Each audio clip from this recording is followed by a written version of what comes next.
नमस्कार विद्यार्थी मित्र मैत्रिणींनो, केसागर पब्लिकेशनच्या केसागर करिअर अकॅडमी युट्यूब चॅनलवरती तुमचं पुन्हा एकदा स्वागत आहे।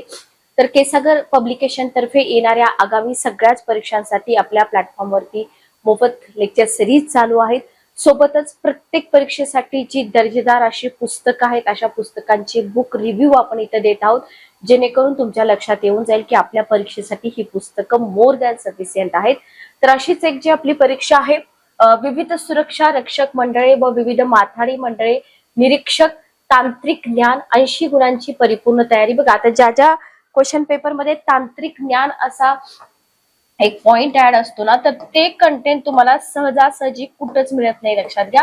त्याच्यामुळे अशा पुस्तकांचा संदर्भ घेऊनच तुम्हाला हे 80 मार्क मिळवायचे आहेत। तर सरकारी कामगार अधिकारी या बेस्ट सेलर पुस्तकाची सुधारित विस्तारित आवृत्ती आहे। विविध कामगार कायदे, अनुषंगिक कायदे आणि महत्वाची अनुषंगिक माहिती तुम्हाला या पुस्तकामधून मिळेल। सरकारी कामगार अधिकारी, सहाय्यक कामगार आयुक्त परीक्षा मुलाखतीसाठी उपयुक्त। केसागर सरांच्या सिद्धहस्त लेखणीतून साकारलेलं हे पुस्तक आहे। सरकारी कामगार अधिकारी बेस्ट सेलर पुस्तकाची नवीन आवृत्ती आहे आणि सगळ्यात महत्वाचं म्हणजे सध्या याच्यावरती 30% डिस्काउंट चालू आहे। सो तुम्ही लवकरात लवकर पुस्तक ऑर्डर करा। पुस्तक ऑर्डर करण्यासाठी तुम्हाला व्हिजिट करायचं आहे www.kesagar.com। डिस्क्रिप्शन बॉक्स मध्ये लिंक मिळून जाईल, त्या लिंक वरून डायरेक्ट तुम्ही वेबसाईट वरती जाऊ शकता। जर काही अडचणी असतील तर इथं तुम्हाला पब्लिकेशनचा नंबर शेअर केलेला आहे, या नंबरवरती तुम्ही कॉल किंवा मेसेज करू शकता। ठीक आहे, आता या पुस्तकामधला काही पार्ट तुम्हाला इथं डेमो म्हणून आम्ही घेत आहोत। तर बघा, पुस्तकामध्ये तुम्हाला हा जो 80 मार्काचा भाग आहे ना, खूप चांगल्या पद्धतीने कव्हर केलाय। जसं की याच्यामध्ये कामगार विभागाची माहिती, बघा कामगार विभागाची माहिती, तर आंतरराष्ट्रीय कामगार संघटनेच्या स्थापनेनंतर आता ही जी कामगार विभागाची माहिती आहे ना, याच्यावरती तुम्हाला एमसीक्यू विचारले जातात, लक्षात घ्या। ठीक आहे, ओके। तर आंतरराष्ट्रीय कामगार संघटनेच्या स्थापनेनंतर केवळ 2 वर्षामध्ये म्हणजे एप्रिल 1921 मध्ये इथं क्वेश्चन करा, इथं मुंबई कामगार कार्यालयाची स्थापना केली गेली। तुम्हाला फॅक्च्युअल क्वेश्चन विचारला जाऊ शकतो की मुंबई कामगार कार्यालयाची स्थापना कधी केली गेली। सन 2021, बघा सन 2021 हे कामगार आयुक्त कार्यालयाचे शताब्दी वर्ष होते, हेही लक्षात ठेवा। ओके, कामगारांच्या कल्याणासाठी विविध कामगार कायद्यातील तरतुदींची अंमलबजावणी तसेच औद्योगिक संबंध सुरळीत राहण्यासाठी कामगार कार्यालयाची स्थापना इथे करण्यात आलेली आहे। तुम्हाला उद्देश पण माहित पाहिजे की या कामगार कार्यालयाची स्थापना का करण्यात आलेली आहे, तर कामगारांच्या कल्याणासाठी विविध कामगार कायदे जे बनवलेले आहेत, कायद्यांची अंमलबजावणी झाली पाहिजे, बरोबर। तसेच औद्योगिक संबंध सुरळीत झाले पाहिजेत। तर इथं तुम्हाला स्थापना दिनांक, स्थापना करण्याचा उद्देश हे सगळं पुस्तकामध्ये दिलेलं आहे। विविध कामगार कायदे जे आहेत ते विविध कामगार कायद्यांची अंमलबजावणी करून कशासाठी अंमलबजावणी केली जाते कायद्यांची, बघा तर जे अधिनियमाचे फायदे असतात, लक्षात घ्या, ते फायदे कधी मिळतात जर तो कायदा अंमलबजावणी त्याची झाली तर, अदरवाईज जर तो पेपरवरतीच राहिला तर त्याचे फायदे मिळतील का, नाही। तर इथं तुम्हाला काय लक्षात ठेवायचंय, तर विविध कामगार कायद्यांची अंमलबजावणी करून कामगारांना अधिनियमांचे फायदे मिळवून देणे आणि सामाजिक सुरक्षितता प्रदान करणे, तसेच कामगार व मालक यांच्यामधील औद्योगिक विवादात वेळीच मध्यस्थी करून समेट घडवून आणणे, औद्योगिक क्षेत्रातील शांतता कायम राखणे, ही 2 महत्वाची कार्ये जी आहेत ना, ती कामगार आयुक्तालयाकडून पार पाडली जातात। लक्षात ठेवा की कामगार आयुक्तालयाकडून कोणती 2 कार्ये पार पाडली जातात, तर इथं कामगारांना अधिनियमांचे फायदे मिळवून देणे आणि सामाजिक सुरक्षितता प्रदान करणे, तसेच मालक आणि कामगार यांच्यातील औद्योगिक विवादात वेळीच मध्यस्थी करून समेट घडवून आणणे। तर हे सगळं तुम्हाला इथे लक्षात ठेवायचं आहे। त्याच्यानंतर बघा, मुंबई कामगार कार्यालयाची स्थापना त्यावेळचे मुंबई प्रांताचे गव्हर्नर कोण होते, लॉर्ड लॉईड होते, यांनी केली, हेही तुम्हाला लक्षात ठेवायचं। फिल इन द ब्लँक्स मध्ये क्वेश्चन येऊ शकतो। ओके, तर कदाचित त्यावेळेस अशा प्रकारचे हे संपूर्ण भारतातील पहिलं कार्यालय होतं। तर मुंबई कामगार कार्यालय जे होतं ना, ते अशा प्रकारे काम करणारं पहिलं कार्यालय होतं, लक्षात ठेवा। इथून आपण हिस्ट्री अभ्यासतो ही सगळी। प्रथमतः कामगार आयुक्तालय मुंबई हे कार्यालय एका संचालकाच्या अखत्यारीमध्ये होते. लक्षात ठेवा. 1926 मध्ये या कार्यालयाचं पदनाम बदललं गेलं. ते संचालक माहिती व कामगार इंटेलिजन्स असं ठेवण्यात आलं, हेही लक्षात ठेवा. आता इथं कामगार आयुक्त यांची पदसिद्ध आयुक्त श्रमिक भरपाई म्हणून नियुक्ती केली गेली. कधी? 1926 मध्ये. 1939 मध्ये पुन्हा काय झालं तर बघा, ही टाइमलाईन आहे ना, ही जी टाइमलाईन आहे ही टाइमलाईन तुम्ही व्यवस्थित लक्षात ठेवा. तर 1939 मध्ये बघा, 1939 मध्ये इथे काय झालेलं आहे तर या कार्यालयाचं विभाजन झाले. तुम्हाला विभाजन कधी झाले हे सुद्धा विचारलं जाऊ शकतं. तर 1939 ला विभाजन झालं आणि कामगार आयुक्त व माहिती संचालक अशी वेगवेगळी कार्यालये जी आहेत ना इथं स्थापित करण्यात आली. आणि मग 1947 मध्ये मुंबई कामगार कार्यालयाची इथं पुनर्रचना केली आणि इथं पुन्हा काय केलं त्यांनी बघा, इथं पुन्हा 2 वेगवेगळे संचालक नेमण्यात आले. एक आहे संचालक कामगार प्रशासन आणि दुसरा आहे संचालक कामगार कल्याण. ठीक आहे, हे दोन्ही लक्षात ठेवा. त्याच्यानंतर 1953 पूर्वी 1953 पूर्वी काय झालं बघा, 1953 पूर्वी मुंबई कामगार कल्याण मंडळाची स्थापना होईपर्यंत म्हणजे 1953 ला झालेली आहे मुंबई कल्याण कामगार मंडळाची स्थापना. पण या मंडळाची स्थापना होईपर्यंत कामगार कल्याणाचं जे काम आहे ते संचालक कामगार कल्याण यांच्या मार्फत कामगार आयुक्त कार्यालयाकडून पाहिलं जात होतं. हेही तुम्हाला इथे लक्षात ठेवायचं आहे. Okay, very very important. त्याच्यानंतर बघा 1953 नंतर काय झालं बघितलं, स्थापना झालेली दिसून येते आपल्याला बरोबर. 1953 नंतर वेगळ्या मुंबई कामगार कल्याण मंडळाची स्थापना करण्यात आली. तुम्हाला विचारलं जातं की याची स्थापना करण्याच्या आधी कामगार कल्याणाचं काम कोणाकडून पार पाडलं जात होतं. ओके, 1979 मध्ये कामगार कार्यालयाची फेररचना करण्यात येऊन त्यांचे प्रशासकीय दृष्टीने 3 विभाग करण्यात आले. कोणकोणते 3 विभाग केले बघा. पहिला विभाग आहे मुख्य कार्यालय, दुसरा मुंबई विभाग कार्यालय, तिसरा मुंबई जिल्हा कार्यालय. आता हे सगळं कंटेंट तुम्हाला सहजासहजी अवेलेबल होईल का? अजिबात नाही, लक्षात घ्या. त्याच्यामुळे वेळही वाया घालवू नका. दर्जेदार अशा पुस्तकामधून मल्टिपल रिव्हिजन करा आणि आउट ऑफ मार्क्स घेण्याचा प्रयत्न करा, कारण हे बदलणारं कंटेंट नाहीये. इथून तुम्हाला सहजासहजी आउट ऑफ मार्क्स मिळू शकतात. ओके, त्याच्यानंतर बघा कामगार कार्यालयाचे प्रमुख हे कामगार आयुक्त आहेत. लक्षात ठेवा, त्यांचे मुख्य कार्यालय कामगार भवन ब्लॉक EC20 वांद्रे कुर्ला संकुल मुंबई या ठिकाणी आहे. कोकण आणि पुणे नागपूर हा जो विभाग आहे ना, या विभागाकरिता अप्पर कामगार आयुक्त या दर्जाचे अधिकारी. Very very important. तर हे अप्पर कामगार आयुक्त जे असतात ना, या दर्जाचे अधिकारी जे असतात ना, ते कोणतं काम करतात? प्रादेशिक प्रमुख म्हणून कार्यरत आहे. ठीक आहे, तर नाशिक, छत्रपती संभाजीनगर, अमरावती या विभागाकरता कामगार उप आयुक्त दर्जाचे अधिकारी कार्यरत आहेत.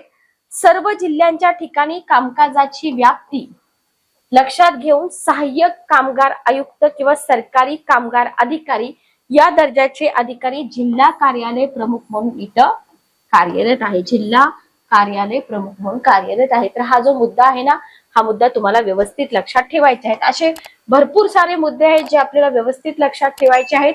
त्याच्यानंतर बघा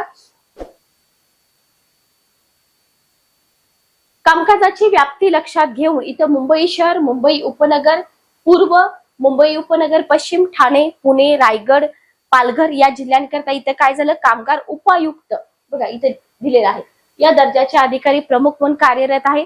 आणि आपल्या महाराष्ट्र राज्यामध्ये जे जिल्हे आहेत 36 जिल्हे, या 36 जिल्ह्यांच्या ठिकाणी माथाडी मंडळे आणि 15 सुरक्षा मंडळे सुद्धा कार्यरत आहेत. आणि त्यांच्यावर कोणाचं नियंत्रण असतं तर त्यांच्यावरती कामगार आयुक्त कार्यालय, कुणाचं नियंत्रण असतं? कामगार आयुक्त कार्यालयाचं नियंत्रण असतं. आणि हे जे कामगार आयुक्तालय आहे ना, तर त्यांच्याकडून काही कामं केली जातात. कोणती कामं केली जातात बघा,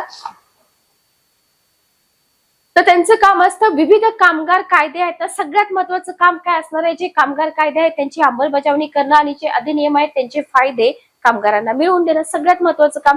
दुसरं काम जे कामगार आणि मालक आहे त्यांच्यामध्ये जे आर्ग्युमेंट होतात, प्रश्नांवरून वाद निर्माण होतात बरोबर, तर त्याच्यामध्ये मध्यस्थी करणं, समेट घडवून आणणं किंवा जे ओव्हरऑल औद्योगिक क्षेत्र आहेत तर त्याच्यामध्ये शांतता कायम राखणं किंवा औद्योगिक संबंध जे आहेत ना ते सौहार्दपूर्वक म्हणजे खूप चांगले असे बनवणं, शांतता पूर्ण ठेवणं, ही 2 महत्वाची कामं आहेत. त्याच्यानंतर बघा त्याच्यानंतर इथे तुम्हाला मालक कामगार संघटनांच्या संबंध जे असतात ना ते खूप इम्पॉर्टंट असतात. सो त्याच्याशी रिलेटेड पोषक असं वातावरण निर्माण करणं, निकोप औद्योगिक संबंध जे आहेत ते वाढवणं, तर हे कामगारांच्या न्याय्य हक्कांचं संरक्षण करणं, हे सगळ्यात जास्त काम असतं कामगार विभागाचं किंवा प्रमुख काम आहे असं समजा. मग कामगारांच्या खास करून जे असंघटित क्षेत्र असतात, संघटित असंघटित, मग हे जे असंघटित क्षेत्र आहे ना, तर या असंघटित क्षेत्रातील मध्ये तुम्ही न्यूजपेपर वाचत असाल तर असंघटित क्षेत्रातील कामगारांसाठी काही योजना डिक्लेअर झाल्या होत्या गव्हर्नमेंटच्या. तुम्हाला माहित असतील तर मला कमेंट बॉक्स मध्ये सांगा. तर खास करून जे असंघटित क्षेत्र आहे ना, तिथल्या कामगारांच्या विविध समस्या विचारात घेऊन अशा वर्गाच्या सामाजिक आणि आर्थिक उन्नतीसाठी जो कामगार विभाग आहे ना तो सतत इथं प्रयत्न करतोय. ओके, कामगार आयुक्तालय जे आहे त्यांच्याकडे 26 कामगार अधिनियमांचे प्रशासन आणि कार्यान्वयन इथं सुपूर्द केलेलं आहे. किती? टोटल 26. ओके, मग 26 पैकी जे 19 कायदे आहेत ना, 26 पैकी 19 कायदे हे केंद्रीय कामगार अधिनियम असून उर्वरित 7 कायदे हे राज्य कामगार अधिनियम आहेत. केंद्रीय कामगार अधिनियम आणि राज्य कामगार अधिनियम इथं तुम्हाला करायचे आहेत, लक्षात घ्या. आणि हे कंटेंट मी पुन्हा पुन्हा सांगते, कुठंच मिळत नाही. पुस्तक लवकरात लवकर घ्या, परीक्षेच्या आधी घेऊन काहीच उपयोग होणार नाही, उलट तुम्हाला इथं लोड होऊन जाईल. तर कामगार आयुक्त महाराष्ट्र राज्य मुंबई यांच्या अधिपत्याखालील कार्यालयाकडून ज्या कामगार अधिनियमांची अंमलबजावणी करण्यात येते ते अधिनियमात आपण इथे बघणार आहोत. पहिला अधिनियम आहे औद्योगिक विवाद अधिनियम 1947. बघा, औद्योगिक विवाद अधिनियम 1947, बोनस प्रदान अधिनियम 1965, कंत्राटी कामगार नियमन व निर्मूलन 1947, बिडी व सिगार कामगार अधिनियम 1966, किमान वेतन अधिनियम 1948, मोटार परिवहन कामगार अधिनियम 1961, त्याच्यानंतर वेतन प्रदान अधिनियम 1936, श्रमिक पत्रकार आणि पत्रकारिता संकीर्ण अधिनियम 1955, श्रमिक संघ अधिनियम 1926, प्रसूती लाभ अधिनियम 1961, समान वेतन अधिनियम 1976, वेट बिगार पद्धत 1976. तो टोटल 23 म्हटलं इथं तुम्हाला, 26 पैकी 19, बरोबर. तर इथं पुढचा अधिनियम आहे बघा, विक्री संवर्धन कामगार अधिनियम 1976, उपदान प्रदान अधिनियम 1972, आंतरराज्य स्थलांतरित कामगार अधिनियम 1979, बाल व किशोरवयीन कामगार अधिनियम 1986, इमारत व इतर बांधकाम कामगार अधिनियम 1986, नोंदवया अभिलेख अपडेटेड म्हणजे अद्ययावत ठेवण्याबाबत छोट्या आस्थापनांना सूट मिळण्याबाबत अधिनियम 1986. तर हे 19 अधिनियम खूप इम्पॉर्टंट आहे. त्याच्यानंतर राज्य कामगार कायदे येतात. महाराष्ट्र औद्योगिक संबंध अधिनियम 1946, महाराष्ट्र दुकाने व आस्थापना अधिनियम 2017, महाराष्ट्र माथाडी हमाल व इतर श्रमजीवी कामगार अधिनियम 1969. आता हे अधिनियम सुद्धा तोंडपाठ असणं गरजेचं आहे. किती आहेत ते सुद्धा तुम्हाला माहिती असणं गरजेचं आहे, आणि त्याचा सखोल अभ्यास सुद्धा तुमचा इथं असला पाहिजे. ओके, नेक्स्ट बघा, महाराष्ट्र कामगार संघटना मान्यता आणि कामगार अनुचित प्रथा प्रतिबंध अधिनियम 1971, महाराष्ट्र खाजगी रक्षक अधिनियम 1981, महाराष्ट्र कामगार किमान घरभाडे भत्ता अधिनियम 1983, महाराष्ट्र घरेलू कामगार अधिनियम 2009. लक्षात ठेवा बरं का. Okay, clear. तर हे सगळं तुम्हाला इथं लक्षात ठेवायचंच आहे. आणि कामगार हे कसे असतात? अशिक्षित असतात, गरजू असतात, तर असंघटित असल्याने मालक वर्गाकडून त्यांची पिळवणूक होण्याची जास्त शक्यता असते. मग त्यांना त्यांच्या रोजगारांच्या किमान सेवा शर्ती प्राप्त झाल्या पाहिजेत. ठीक आहे, ओके. त्यांना सामाजिक सुरक्षितता प्रदान करण्याचा जो हेतू असतो त्या हेतूने विविध कामगार कायद्यांमध्ये कामगारांचे हक्क निर्माण करून त्यांना संरक्षण देण्यात आलेले आहे. आणि या कामगार कायद्यांची प्रभावी आणि परिणामकारक अंमलबजावणी कोणाकडून केली गेली पाहिजे? मालक वर्गाकडून, बरोबर. आणि ते कसे करत आहे त्याची खात्री करण्याकरता इथं कामगार ज्या ठिकाणी कार्यरत आहे अशी जे स्थळ आहेत त्या स्थळांचं निरीक्षण करण्यासाठी आयुक्तालयातील कामगार आयुक्तापासून सरकारी कामगार अधिकाऱ्यापर्यंतच्या सगळ्या अधिकाऱ्यांची विविध अधिनियमांतर्गत डॅश डॅश म्हणून नियुक्ती करण्यात येते, तर निरीक्षक म्हणून नियुक्ती करण्यात येते, लक्षात ठेवा. आणि वरील प्रमाणे ज्या अधिकाऱ्यांची कर्मचाऱ्यांची नियुक्ती अधिनियमांतर्गत निरीक्षण म्हणून करण्यात आली आहे, बरोबर, तर असे अधिकारी किंवा कर्मचारी त्यांना नेमून देण्यात आलेले जो भौगोलिक कार्यक्षेत्र आहे त्यांना काय करेल, भेटी देईल, निरीक्षण करेल, बरोबर. आणि प्रत्यक्ष कामगारांच्या ज्या सेवा शर्ती आहेत त्याच्या बाबतीत त्यांना विविध अधिनियमांतर्गत लाभ, फायदे, सोयी सुविधा मिळत नसतील तर त्यांना ते मिळवून देण्याचा प्रयत्न करतात, किंबहुना मिळवून देण्याकरता त्यांना कायद्याने दिलेल्या अधिकारानुसार आवश्यक ती कारवाई करतात, बरोबर. आणि इथे विविध न्यायालयात अभियोग सुद्धा दाखल केले जातात, वसुली दावे सुद्धा दाखल करण्याचा इथे समावेश तुम्हाला दिसून येतो. म्हणजे कामगारांसाठी खूप चांगलं असं काम इथं सरकारकडून केलं जाते, ठीक आहे, ओके, क्लिअर. त्याच्यानंतर 8वा मुद्दा बघा. 8वा मुद्दा आहे शासकीय व्यवहार जे असतात ना, तर या शासकीय व्यवहारामध्ये ट्रान्सपरन्सी असणं खूप जास्त गरजेचं आहे.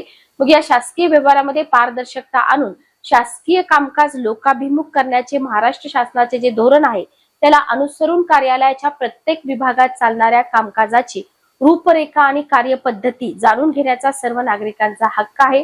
राज्य शासनाने शासकीय कामकाजात सुधारणा होण्यासाठी नुकतीच काही मार्गदर्शक तत्व पण घालून दिलेली आहेत, लक्षात घ्या. आणि याच्यामध्ये पारदर्शकता, लोकांच्या प्रती दायित्व वाढवणे, भ्रष्टाचाराला आळा घालणे, कायदे सोपे करणे, नागरिकांची सनद अंमलात आणणे याचा सुद्धा इथं तुम्हाला समावेश असलेला दिसून येतो, ओके, क्लिअर. त्याच्यानंतर बघा कामगार आयुक्तालयाची संरचना. तर आता हा जो सिक्वेन्स आहे ना, हा सिक्वेन्स तुम्हाला एक्झाम मध्ये विचारला जातो, लक्षात घ्या. तर इथं तुम्हाला कामगार आयुक्त, बरोबर, त्याच्यानंतर येतात टॉप लेवलला कोण आहे लक्षात ठेवा.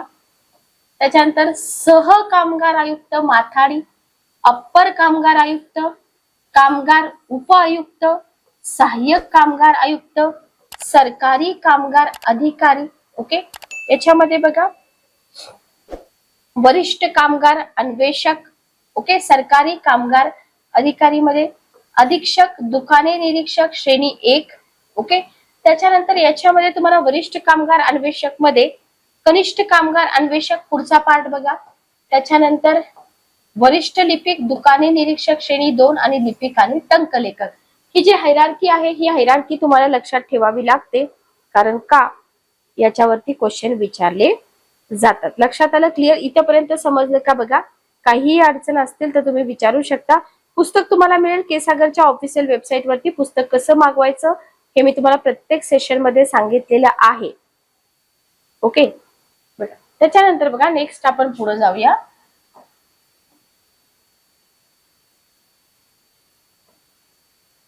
कामगार आयुक्त बघा, याच्यामध्ये सह कामगार आयुक्त माथाडी. आता ही सुद्धा जी हायरार्की आहे ही सुद्धा विचारतात.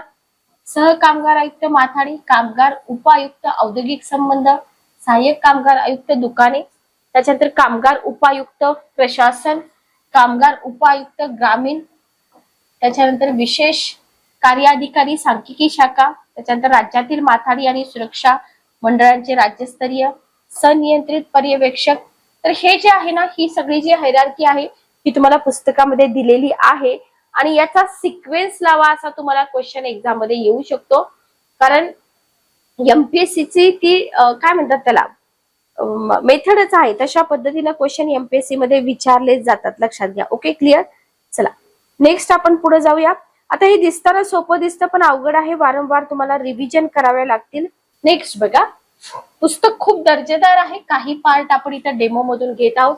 त्याच्यानंतर तुम्हाला पुस्तकामध्ये विभागस्तरीय रचना जी आहे ना खूप सुंदर अशा पद्धतीने इथं अशी मांडून दिलेली आहे. तर विभागस्तरीय रचनेमध्ये तुम्हाला इथं बघा कोकण विभाग आहे, नागपूर विभाग आहे, पुणे विभाग, नाशिक विभाग, छत्रपती संभाजीनगर, अमरावती विभाग, ठीक आहे, ओके. इथं तुम्हाला कोकण विभागामध्ये दिसतील अप्पर कामगार आयुक्त, नागपूरमध्ये पण अप्पर कामगार आयुक्त, पुणेमध्ये पण अप्पर कामगार आयुक्त, ठीक आहे. नाशिक विभागामध्ये जर तुम्ही गेलात तर नाशिक विभागामध्ये तिथं तुम्हाला कामगार आयुक्त, संभाजीनगर कामगार आयुक्त, अमरावती कामगार उपायुक्त. ओके. त्याच्यानंतर इथं तुम्हाला इथली जर हायरार्की तुम्ही बघितली कोकण विभागाची, तर अप्पर कामगार आयुक्तानंतर कामगार उपायुक्त, मुंबई शहर, मुंबई उपनगर पश्चिम, मुंबई उपनगर पूर्व, ठाणे, रायगड, पालघर. ठीक आहे. ओके. सहाय्यक कामगार आयुक्तामध्ये कल्याण, भिवंडी, रत्नागिरी. ओके. सहाय्यक कामगार आयुक्तामध्ये कल्याण, भिवंडी, रत्नागिरी. सरकारी कामगार अधिकारी सिंधुदुर्ग. व्हेरी व्हेरी इम्पॉर्टंट, हे तुम्हाला एक्झाम मध्ये विचारलं जातं बरं का, हे एक्झाम मध्ये विचारलं जातं. त्याच्यानंतर बघा नागपूर विभागामध्ये जर तुम्ही गेलात तर नागपूर विभागामध्ये सहाय्यक कामगार आयुक्त तुम्हाला दिसतील, आयुक्त बरं का, उपायुक्त नाही. चंद्रपूर, भंडारा, गोंदिया. आणि सरकारी कामगार अधिकारी वर्धा, गडचिरोली, तुमसर. ठीक आहे. त्याच्यानंतर अप्पर कामगार आयुक्त पुणे विभाग, त्याच्यानंतर कामगार उपायुक्त पुणे, कामगार आयुक्त, सहाय्यक कामगार आयुक्त सोलापूर, कोल्हापूर, सांगली, सातारा, इचलकरंजी. सरकारी कामगार अधिकारी बार्शी. ओके. नाशिक विभागामध्ये जर तुम्ही जाल तर नाशिक विभागामध्ये तुम्हाला इथं सहाय्यक कामगार आयुक्त जळगाव आणि अहिल्यानगर. ओके. सरकारी कामगार अधिकारी तुम्हाला दिसतील मालेगाव, धुळे, नंदुरबार. त्याच्यानंतर सहाय्यक कामगार आयुक्त नांदेड आणि लातूर, छत्रपती संभाजीनगर. आणि सरकारी कामगार अधिकारी जालना, परभणी, हिंगोली, बीड, धाराशिव. ओके. त्याच्यानंतर बघा अमरावती विभाग. बघा अमरावती विभागामध्ये तुम्हाला इथं अकोला, अमरावती, सहाय्यक कामगार आयुक्त आणि सरकारी कामगार अधिकारी बुलढाणा, वाशिम आणि यवतमाळ. तर दिसताना चार्ट खूप सोपा दिसते, पण क्वेश्चन सॉल्व्ह करताना तुम्हाला सगळं काही फॅक्च्युअल डाटा हे व्यवस्थित लक्षात ठेवावाच लागेल. ओके. क्लिअर. नेक्स्ट बघा. बर, तर इथं हा एक आपला डेमो सेशन होता, हा संपतो. तर पुस्तक परचेस करण्यासाठी तुम्हाला डिस्क्रिप्शन बॉक्स मध्ये लिंक दिलेली आहे, तर त्या लिंक वरती तुम्ही जावा. 30% डिस्काउंट चालू आहे. याच्यासोबतच अजून बऱ्याच आपल्या एमपीएससीच्या परीक्षा असतील, ग्रुप सी असेल, तलाठी भरती आहे, सेटनेट परीक्षा आहे, टीईटी टेट परीक्षा आहे, राज्यसेवा मेन्स आहे. सगळ्याच परीक्षांसाठी दर्जेदार अशी पुस्तकं के सागर पब्लिकेशनच्या आपल्या वेबसाईट वरती अवेलेबल आहेत. तर तुम्ही पुण्यामध्ये राहत असाल तर के सागर बुक हाऊसला नक्की भेट द्या. जर तुम्ही मोठ्या सिटीमध्ये राहत असाल तर जे तुमच्या सिटीतले प्रमुख पुस्तक विक्रेते आहेत त्यांच्याकडे आपली पुस्तकं मिळतील. अमेझॉन, फ्लिपकार्ट वरती पण पुस्तकं अवेलेबल आहेत. 30% डिस्काउंट प्रत्येक पुस्तकावरती सिलेक्टेड पुस्तकावरती चालू आहे. तर तुम्ही लवकरात लवकर पुस्तकं परचेस करा. तर सेशन कसं वाटलं कमेंट करून नक्की सांगा. भेटूया नेक्स्ट सेशन मध्ये. Good day, take care.